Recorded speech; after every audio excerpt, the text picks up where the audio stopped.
Science jerks. Science jerks. Science jerks. The rate of change in acceleration of science. Science jerks. Welcome to the Science Jerks. I'm your host, Dave Chacho. With me, as always, is your other host, Robert Chan. Hi. And we are back for the second episode with our very special guest, as we went through in great detail last time. Harrison Brown, welcome. I've just been lifting weights over here. Not going to lie. Thanks for having me back. Looking pumped. After seeing that explosion of manliness, I've got to say that you're no longer a very special guest. Well, special guest. Special. Don't get me wrong. You are special. Right. But very special. We should say The thing is, I like very roided out guest. well, I like the multitask, you know? Sure. They can't see what I'm doing, so why can't I do a podcast and work out at the same time? Right. But we are doing science, too. Mm-hmm. So, I mean, that's a podcast plus science plus working out. Mm-hmm. And that seems like you're going to be splitting your attentions. I feel like you're going to give something short shrift. Well, I usually do. I usually don't give my all, so that's not a big deal. Yeah. That's a normal thing. That's what I'm known for. You'd be way more entertaining right now if you were not trying to deadlift 400 pounds. Well, it's a busy life out here in L.A. You're always going and bustling somewhere, going from La Cienega all the way to Vermont. Where do you get the time to work out? Just on the bus, just doing some curls, you know, on the way to one audition. You ever just going down La Brea and looking at the Target at the corner of Santa Monica and La Brea? And got to be doing your Kegels just to make sure everything. I mean, when I'm sitting on the 10 freeway, I'm doing the arm things, you know, the squeezy thing. But you got to work improving out. your grip because, that's your first impression. Right. You got to be able to hold that script, and, you know, they got to look at you and go like, yeah, he's fucking holding the shit out of that. Yeah. Those sides. By the way, do you ever run into people who really take the firm handshake thing way too seriously? Like they hang on too long? They try to get the upper hand on you by like squeezing the shit out of your hand. I instantly know they have a tiny penis.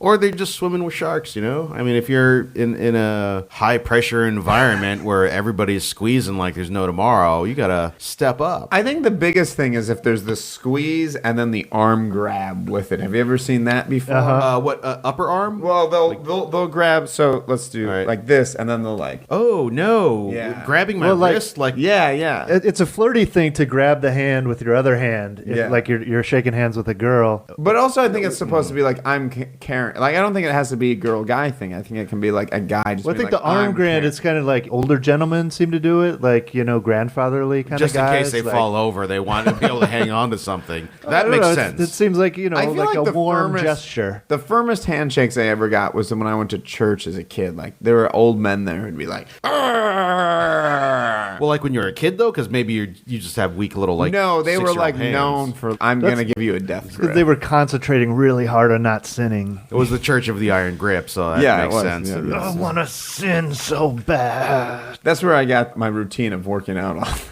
Right. During the sermons, people being back just doing flies and some squats. Could you spot me on these leg thrusts? No! Hallelujah! Jesus will spot you. Trust in the Lord. Jesus is choking me to death. I need a water break. Make it a holy water break. That sounds like a terrible, terrible beer commercial. Except for holy water instead of beer. Yeah. Have a holy water break. So now that we've covered metaphysics, let's do some science. Do some science.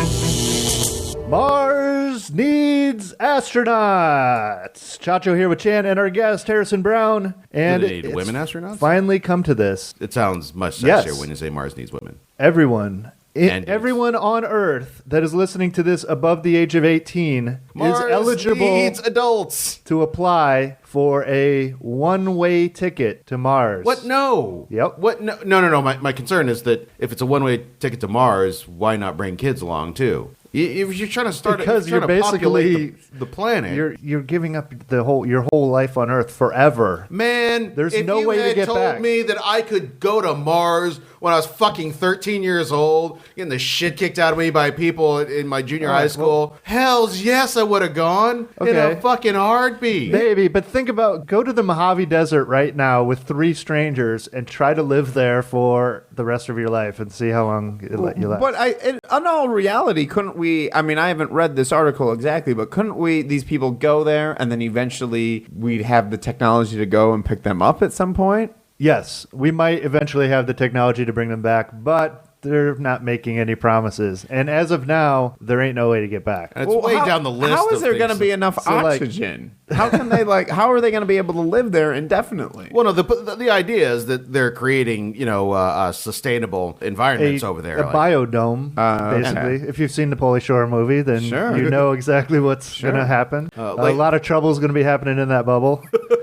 I think one major thing they could do to entice people to do this is do a whole ad campaign and Eddie Money sing the theme song to be like, I got 1 ticket to Mars. Pack your bags and we'll leave immediately. We'll go to Cape Canaveral tonight. We'll let Eddie come up with the lyrics. I'm pretty sure that all they need to do is put 1 or 2 sexy girls in space bikinis on the poster, and boom, you have all the people you this need. is a concern.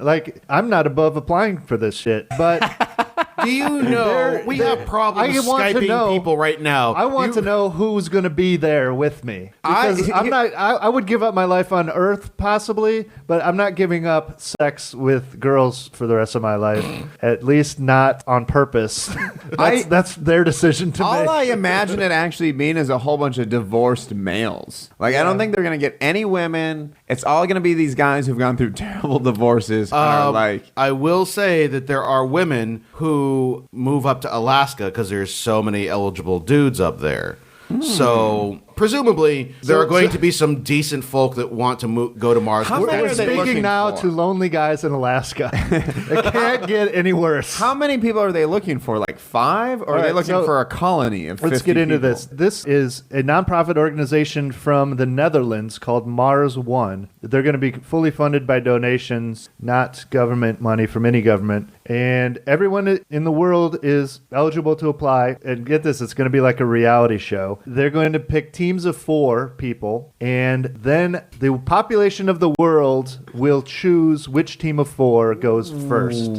So they're going to do some... This does not sound like a nonprofit organization. Who this wants sounds to like go to something that Mars? fucking NBC put together. It's like the Joe Project, the Average Joe Project. Get me out of here. I'm an Earthling. Yeah, I don't buy any of this. This is just like a big make-believe thing. They have some pretty good plans. They're claiming that by 2016, 3 years from now, they're going to start sending supplies. Supplies would be like a couple of rovers and these big canisters that you can see there's a YouTube video you can look up. They're sending these canisters, which are like habitation domes that you can live in, and there's food in them. And then they're going to have like a big blow up like living area. And basically, according to this YouTube video, over the next 10 years, they're going to set up this whole world using rovers and robots. And then by the time the people get there, which their target date is 10 years from now, 2023, there will be a biosphere ready for them to live in. So the first group of 4 will go in 2023. And if all goes well, they're going to send the next group of 4 the next year to join them, and then another, and start a community. Kind of sounds cool. It does sort of sound cool. If it was a science fiction movie.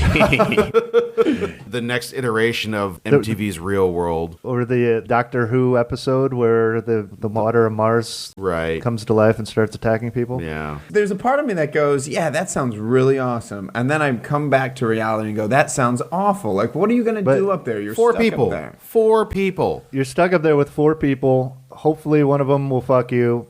Did you say families too? So it was kids? Because that's tough. Okay. They're not going to send kids. You have to be 18 so you can at least have the cognitive ability to make the choice to live in a desert for the rest of your life. Man, you are going to send up 2 men and 2 women who are probably going to be couples at the beginning. Fucking 3 but then what years happens when they break up in 3 years? You're just done. Yeah. And you still have to wait a couple years till the next. They're not going to be talking by the time that next group comes. Oh, God. I mean, just the trip alone, it's a year trip just to get there, I think. That's a lot of living together in a little capsule just to get to the destination. It's a nonprofit organization. Do they have plans to do anything on Mars? Are they scientists in any way, or are they just going to shoot up random ordinary Joes? I'm sure they have some scientists on the payroll that are creating the technology. Yeah, but the people who are going to be on Mars, are they just going to be normal people? Because if they're researching or doing something, then you have a thing to do. But if you're just sitting around going like, sure is red out there. Or they're just Well, they're sending you gonna like be- TV shows and you watch TV shows from Earth. Like, that'd be horrible. Yeah, for the rest of your goddamn It's life. like a commune. You have to work, you have to sow the tomatoes and bake the bread or whatever. I'm Now, sure. you said, Dave, that you were not beyond actually considering to do this. Yes. So what's the push-up? Like, what's the catalyst to get you Oh, to he's sign only up? one bad breakup. All of us are only one bad breakup away That's true. from saying it's time to fucking leave Go this to planet. Mars. Yeah, if I were 13 years old, I would have left in a heartbeat. And looking at my life in between now and then, I don't think I would have made the wrong choice. That I wouldn't have had any regrets. We'll see when I'm in my mid-40s how I feel. But I'm going in the direction of... But do you have a marketable personality? Something that the fans, the audiences can latch on to you? Are you the jerk? I don't know what I Or would are be. you the friendly person that tries to get along with everybody but ends up getting steamrolled by the person who knows this is just a game and you got to play the game hard to win? Yeah, I'm that guy that gets steamrolled. But there's no game other than, congratulations, you still get to live on Mars. There is probably going to be some dick that's like super extreme hardcore guy who's like, I'm fucking in competition with everybody. No pain, no gain. He's not making it to Mars. On the trip, they're going to fucking toss him out the airlock. I think they should get Puck from Real World Exactly. 3, San Francisco. Where who are you, recently Puck? I saw was arrested. He would like violate some stalker thing. I sure. don't know if you guys saw this, but they should get him to go to Mars. Well, they just pack up all the shittiest people and send them there. This could be a way to get rid of our Kardashians and our other unwanted Hey guys, the celebrities. last time this happened, Australia was formed. Ornithology. Bright lights, big city. Jen here with Chacho and special guest Harrison Brown. City lights are turning blackbirds into sex monsters. Oh, yeah. honestly, Science Jerks that's- After Dark. That's the headline I'm giving it. In fact, basically what's happening is they took some birds, they put them into simulated city light settings, and they found that they started secreting increased levels of testosterone and growing their sexual organs up to a month earlier in the spring than they normally would have. Larger, more stable hard-ons. Yes. It turns out that city lights are bird Viagra. It just sort of puts them into the mating season earlier because lights fuck up a lot of things, a lot of natural processes, like moths. The reason why they go towards the light is because their biology is set up to follow the moon. I'm going in this direction that because right? the moon's over this way. So basically when you turn on a light bulb, they're like, holy shit, there's the moon. Whack, whack, I whack. landed. I landed. There's moons everywhere. There's the moon. No, there's the moon. No, there's the moon. Moths have had enough time to adapt. Humans have had campfires for a good 10,000 years now. Well, yeah, Come on, but moths, catch up. presumably they didn't run into fires because like, well, that's a hot moon, don't want to go there. But with a light bulb, it's like, well, I'm running into the moon and I'm not dead, so I guess I'll just keep running into the moon. And, Well, what's you know. the real problem with the moths going in the lights? Oh, no, there's no problem. I'm just saying Okay. that that's why they're doing that. Actually, But- it's probably evolutionarily gained them an advantage because you go to a light and, oh, there's a hot little girl moth it's like a that's fucking, also there. Yeah. it's like a singles bar here, man. Look at all Did these. you think this was a moon too? I thought this was a moon. We have a lot in common. You want to go screw? You know what gets me in the mood? It's the moon. Yeah. You just head on over here to this Other moon. let's go to a more secluded moon where we can be alone. So what are these European blackbirds are going crazy now? Not crazy, but they just found that the birds' reproductive cycles were messed up from that, and Does this give them an advantage? Or disadvantage? I feel like we don't know if this is a positive or negative thing. Well, it'd be like if you could start having babies when you were 10. but then also you may not be prepared to take care of those birds. Although, I mean, really, it extends the mating season, so there are When are single bird father is going to take responsibility for the eggs that they're fertilizing. I don't know if it does mess it up, because one of the things they're suggesting is that if they change the lights, they may be able to get rid of some nuisance birds. Like maybe a bird doesn't want to be in heat for an extra fucking month. Maybe they've got other shit to do. Maybe they just want to settle down and do some goddamn crosswords instead of having this raging boner that just won't go away. So maybe I'll just move to the country where it's a little bit easier and I'll feel that constantly. I feel like the only real downside is like over time, the birds will like overpopulate and take over the earth. I think that's the only downside that I can see here. Otherwise, I'm like, let them screw for a little longer. Well, it's like an extra month. It's not like they're going 24/7. Yeah, exactly. So like, That's not like they're Sting over here. yeah, no tantric blackbirds. Although I'm sure a lot of the birds are like, all right, you can leave the nest now. It's been long enough. Like, we can... It doesn't need to be an extra month. It's morning. Good to Time go. to get out, move out and get a job. Here's kid. cab money. Now, shoo. Robotology. Back to the Uncanny Valley. Chacho here with Chan and our guest Harrison Brown. And we just did an Uncanny Valley story. It just gets worse, guys. There's no end to the Uncanny Valley stories because we're making more and more robots. And the better we get at it, the creepier they get. If listeners don't know this term, it's a kind of used in robotics. You know, metal robots don't look like humans, so you don't confuse them with humans. And maybe someday we'll have robots that look exactly like humans. On one end of the spectrum, you got a factory robot that is just like a big chunk of metal and like it looks like a robot. And at the other end, you have the things that perfectly You mimic have humanity. Data, Exactly. who looks like a human. Right. In between, you have this valley where robots look kind of similar to humans, but just enough off to be really, really creepy. So I bring you Diego-san, the toddler robot, which was developed at the University of San Diego. Sure. That's hence his name. Ew. Oh, God. Oh, all he did was smile, and that was It's already... really This is life. like child's play. Or it looks like David kind of from AI, or all those broken robots in AI that like Oh, yeah. they just had a face and no body. It actually looks very realistic. Ooh, the blinking... It looks like a realistic cartoon character. It looked like a realistic face with no hair. Also, compared to that other guy's face, I mean, that's a giant head. It's a big. Compared to that guy's head. It's supposed to be a 1-year-old, a toddler robot. But the head is already Or bigger than an this, adult. With a huge- like Japanese engineer is a tiny, tiny, tiny man. That might be too. Oh, boy. And so the interesting thing with this, though, is it has its eyes work, okay? It's looking at you when you're looking at it, and it picks out your facial expression, and it learns facial expressions by mimicking the facial expressions of the people that are Okay, that's looking kind at of it. interesting. And it's a study in how children learn. The funny thing to me is a lot of the expressions that this robot in the video, it's on YouTube. Look for Diego-san on YouTube. A lot of the expressions this kid has are horrific expressions that are from the people that were looking at him and going, oh, and he's mimicking them being creeped out. Oh, that is And the it's best. just this feedback loop of creepiness. Why are you crying, Mommy?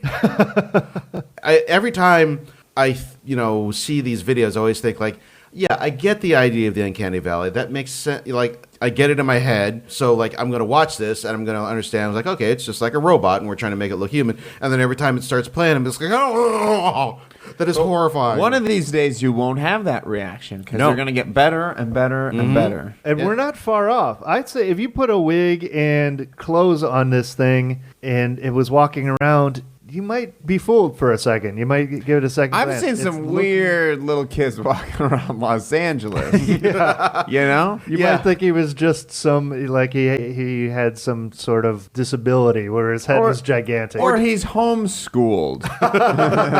Honestly, if you spend enough time on Hollywood Boulevard, these things don't even affect you anymore. I was like, yeah, I've seen crazier shit than that. fucking on the bus the other day. This dude was crapping his pants and screaming about MJ12. Like, I feel like in general, once you move to a big city, not necessarily Los Angeles, but any big city, like everything, like I'm just so immune to like anything, like nothing shocks me. So this honestly would not shock me if I saw this kid walking down the street. I'm like, that's really weird. And then I'd talk about it at a comedy show later. okay, well, here's the thing. No, kid would still be creepy because kids can be much creepier. That's why you get all these horror movies with like, creepy kid, you possessed by the devil or whatever. But like if an adult, you put this onto an adult robot and just, put him in a hoodie and, make him smell like pee and beer. And I'm like, yeah, I get that. That makes sense. There's that guy always riding the bus. Crapping his pants.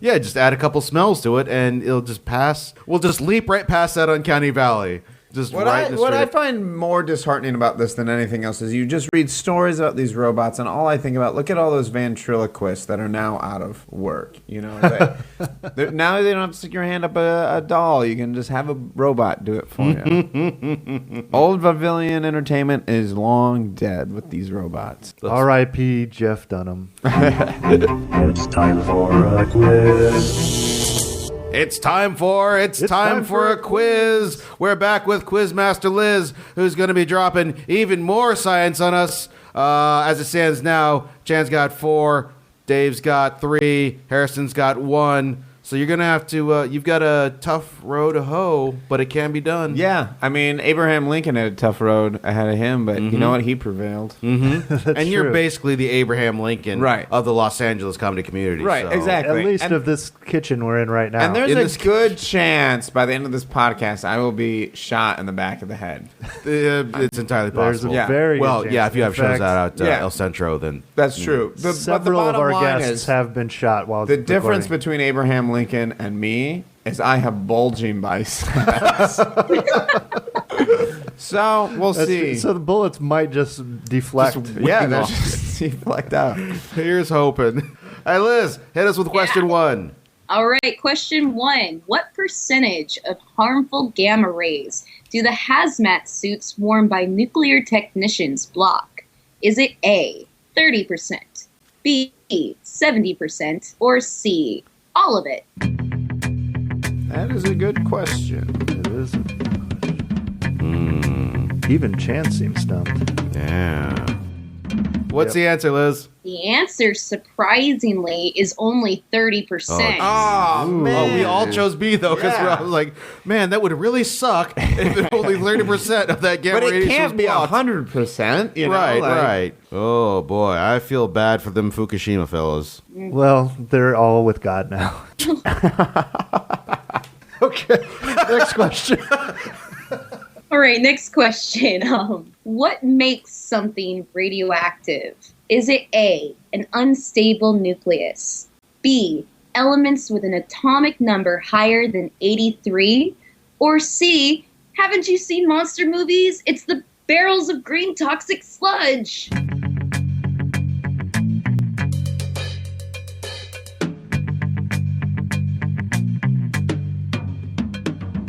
I got my guess. And the answer is... A, an unstable nucleus. Oh, yeah.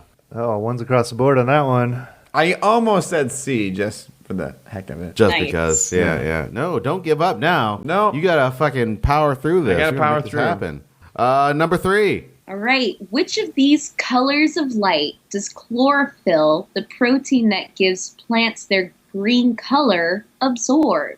Is it A, blue, B, black, C, green, or D, yellow? Chan is working over there. Like when they say, like, what's the opposite color? I always screw it up. Red's the opposite of green, but that wasn't one of the options. What's the answer? The answer is blue. Yay! What? Oh, my God damn it! It Finally. only looks green to us because it reflects green light. Finally, Chan does not get one, and the rest of us did. Ugh. What an idiot. Oh, you didn't know that? Ah. Dumb. That's my weak spot is colors. Just can't do it. One day you'll find out you're colorblind. Wait a minute, it's not all gray to you guys? Number 4. All right, next question. True or false? Plants have hormones.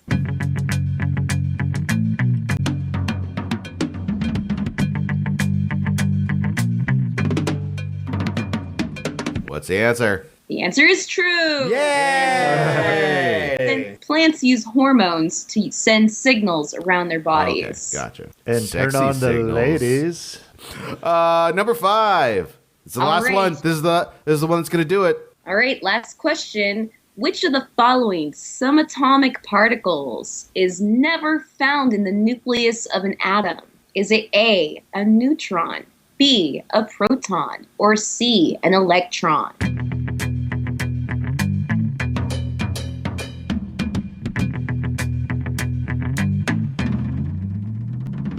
What's the answer? The answer is C, an electron. Spins around outside. No, I The double shell guessed. or the cloud, they I are was never gonna found within the nucleus. I was going to say electron, and I screwed up, guys. You did Second guess respectable. yourself. You got to end up with Harrison at 4 points, Dave at 7 points, and Chan at 7 points. So it's a tie. Thanks a lot, Liz. Where can they find you online should they so desire to seek you out? Should you so desire to seek me out, you can find me on Twitter at 24Starfleet or on Facebook, where my handle is Chupa Mother Flipping Cabra. All right. Thanks, Liz. Talk to you next time. Bye. We're about to begin a journey through the cosmos. Carl Sagan is back. Oh, God. Zombie Sagan will destroy Zombie us all. Sagan. He's back from the Cosmo groove. Billions and billions of Sagans. Chacho here with Chan and our guest Harrison Brown. And this isn't a breaking story, but we just wanted to talk some Sagan because he's the best Harrison ever. and I and Chan were talking about the series Cosmos and the Oh. book Pale Blue Dot, right? Pale Blue Dot. I'm in the middle of it right now. Cosmos is on Netflix. So if Yes. you haven't seen it, fucking It's watch it. amazing. And also, I will also say this. The first episode kind of is not the best episode. Like, I feel like if somebody just watched the first episode, they'd be like, I'm done with this. Don't do that. Because I do think the first episode's kind of slow. It's got some stuff in it. But I never watched it until it was on Netflix and I saw it and I'm into all this stuff. I had my 8th grade science teacher, Mr. Mannix, was all into that stuff. Very influential in my space stuff. But I watched this thing and I was like, man, if I had watched this in high school, everything would have made more sense. Yeah. Like, yeah. everything would have made more sense. Well, the great thing is, like, he makes science into, like, poetry. He just does it in a way that you sort of understand it on that sort of spiritual level and, just sort of get a sense of the wonder and awe. Yeah, you really feel his sincere love of science and astrophysics. And also this like call for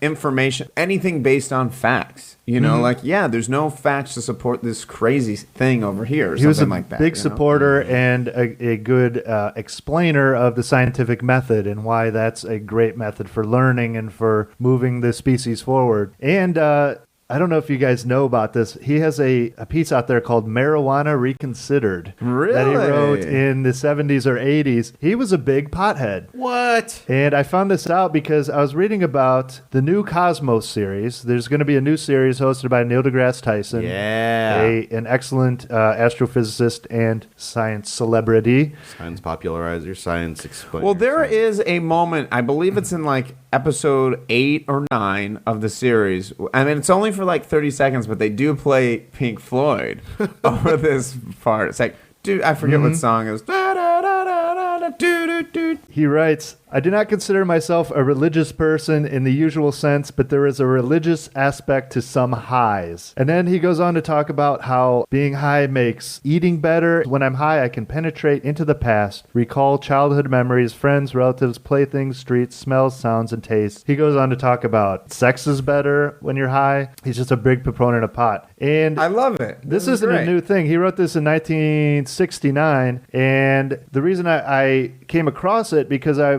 found this article that Seth MacFarlane, creator of Family Guy, is going to be the executive producer of the new Cosmos series, and he helped acquire and donate all of Carl Sagan's papers to the Library of Congress. All of his writings from his lifetime that we have are now available for you to peruse in the Library of Congress, probably on their website, I imagine. That's really cool, but why does he have to produce the new Cosmos? I don't know. It's just like, you think there's going to be two like one-liner jokes that aren't related to? Yeah, it's going to be like, hey, let's look at the Cosmos. Cut this Stewie. Oh, what are you doing?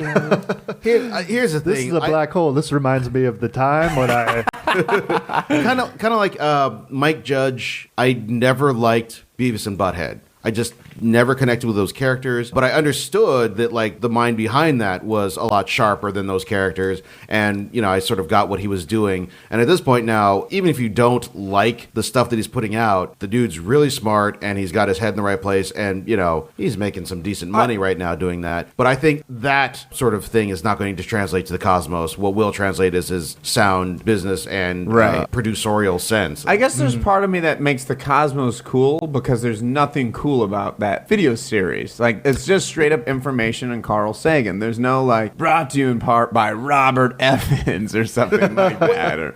Well, I mean, don't forget, too, this is like the late 70s, so the effects that were going on there, shit was blowing people's minds back then. Yeah, sure. So, I mean, there Doesn't were he do a lot of, like, walking in front of a green screen with his little brown suit? Or like, holy shit, he's in space and he's floating, what the fuck? That's true. I guess what I'm saying, it would just be cool if the new Cosmos was still uncool. There's not going to be any fucking awesome explosions and car chases, but, I mean, it's Neil deGrasse Tyson. That's true. So... That's why what has he done like, that's been... But you don't He's not the epitome of cool guy. I mean, he is a cool, cool guy as far as scientists go. I think he alone can hold the Cosmos. You don't need Seth. I think Seth's just bringing his Hollywood heft to bear on it. Yeah. All right, project. Cool. There's probably going to be no Stewie Good. in the Cosmos. I mean, this new series, I haven't read anything about it, but do you think it'll sort of be the same, kind of redoing everything and more? Or do you think it'll just be like part 2 of what's already been there? Man, the shit that we know now that we didn't know, 40 years ago. And I think it's going to be highly related to Sagan's writings. And so he's going to talk about, what Sagan thought of black holes and then,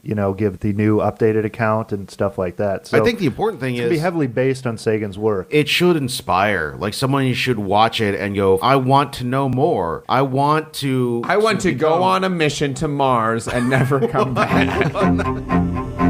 That's our show.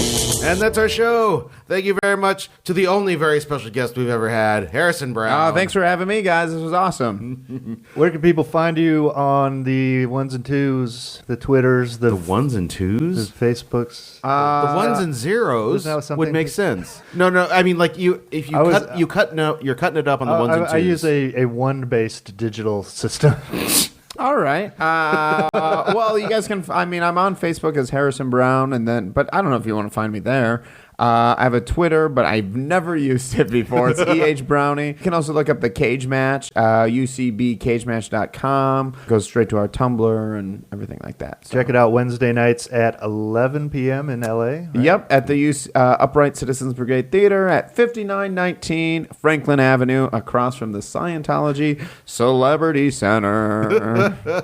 Cool. You can find us at ScienceJerks.com.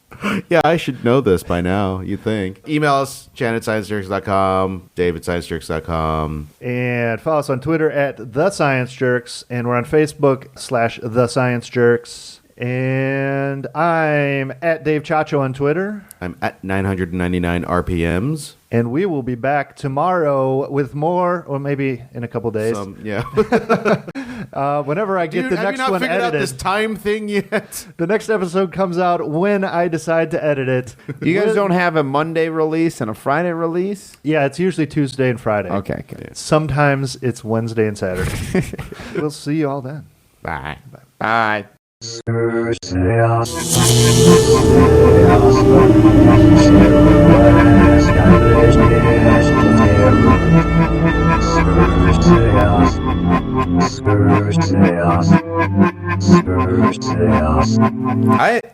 never mind. I was going to make it. It wasn't a funny joke.